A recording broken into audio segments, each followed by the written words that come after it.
اللہ رب العزت کے اسماء گرامی میں سے ایک اسم مبارک الرزاق ہے۔ اس کے لغوی معنی رزق دینے کے ہیں، یعنی رزاق وہ ذات ہے جو بندوں کو رزق دیتی ہے۔ اللہ تعالیٰ کی دوسری صفات کی طرح یہ صفت بھی بندے سے محبت پر دلالت کرتی ہے۔ اللہ تعالیٰ کی صفت رزاقیت کے بھی کیا کہنے، اس ذات نے نافرمانوں کو بھی رزق دیا، فرما برداروں کو بھی رزق دیا۔ فرعون کے بارے میں علم تھا کہ اس نے خدائی کا دعویٰ کرنا ہے، اس نے میرے نبی کو ایذا پہنچانی ہے، اس نے مجھ پر ایمان نہیں لانا، پھر بھی فرعون کو کئی سو سال کھلاتا پلاتا رہا۔ اسی طرح نمرود، حامان، شداد، ابو جہل وغیرہ کو بھی کھلایا۔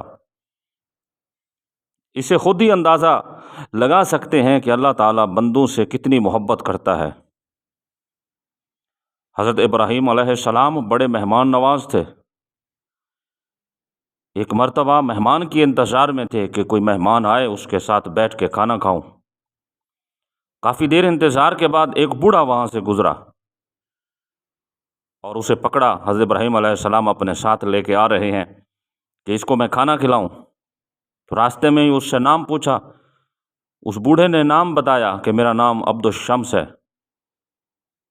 تو حضرت ابراہیم علیہ السلام نے اس کو وہیں سے بھگا دیا کہ تو میرے رب کا نافرمان ہے، میں تجھے کھانا نہیں کھلاتا، تو کافر ہے، تو میرے کھانے کا حقدار نہیں ہے۔ اس پر وہ شخص چلا گیا۔ اللہ رب العزت کی صفت رزاقیت اور رؤوفیت کو جوش آیا۔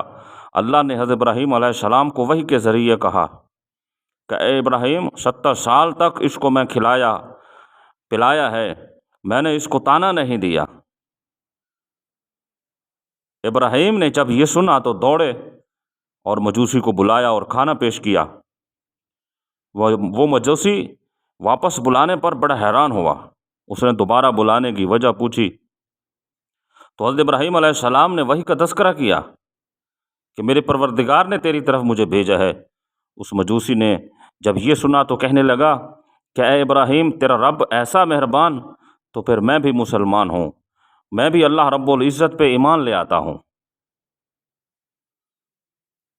رزق کی وسعت حضور کریم صلی اللہ تعالیٰ علیہ وآلہ وسلم کے فرامین سے یہ بات واضح ہوتی ہے کہ جب بندے کے رزق کے اندر تنگی آ جائے تو وہ توبہ اور استغفار کرے، اللہ رب العزت اس کے رزق میں وسعت عطا فرماتا ہے۔ حضرت نوح علیہ السلام نے اپنی قوم سے فرمایا کہ استغفروا ربکم، کہ تم اپنے پروردگار سے معافی مانگو، انہ کان غفارا، بے شک اللہ رب العزت معاف کرنے والا ہے۔ تو جب تم معاف کر دیے جاؤ گے اور بخشش مانگنے والے بن جاؤ گے تو پھر یرسل السماء علیکم مدرارا، پھر اللہ رب العزت آسمان سے تم پر موسلا دھار میਂہ برسائے گا۔ وَيُمْدِدْكُمْ بِأَمْوَالٍ وَبَنِينَ، وہ تمہارے مالوں اور اولاد میں اضافہ کرے گا۔ وَيَجْعَلْ لَكُمْ جَنَّاتٍ وَيَجْعَلْ لَكُمْ أَنْهَارًا، اور تمہارے لیے باغ اور نہریں بنا دے گا۔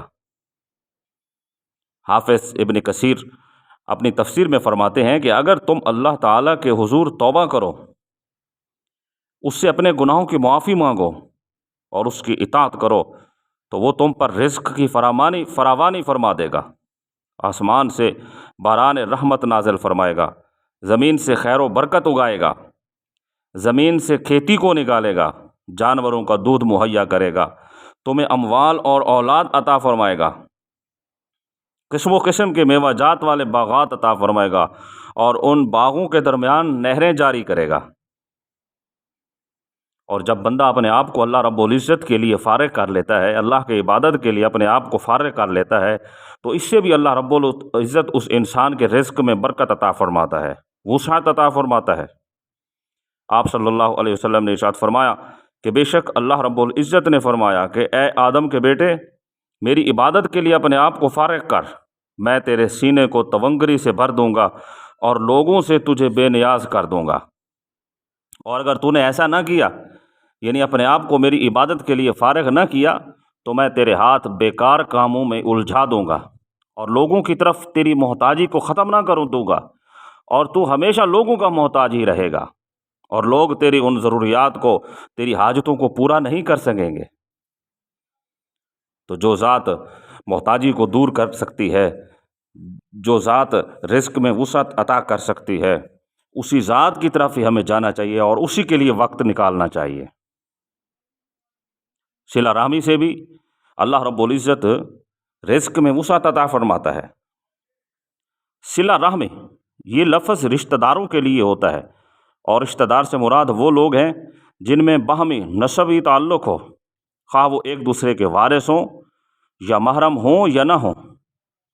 امام بخاری حضرت ابو ہریرہ رضی اللہ تعالیٰ عنہ سے روایت کرتے ہیں کہ انہوں نے کہا کہ میں نے جناب رسول اللہ صلی اللہ علیہ وسلم کو ارشاد فرماتے ہوئے سنا، جو شخص اپنے رزق میں کشادگی اور عمر میں اضافہ پسند کرے وہ صلہ رحمی کرے، وہ رشتہ داروں کے ساتھ حسن سلوک کرے۔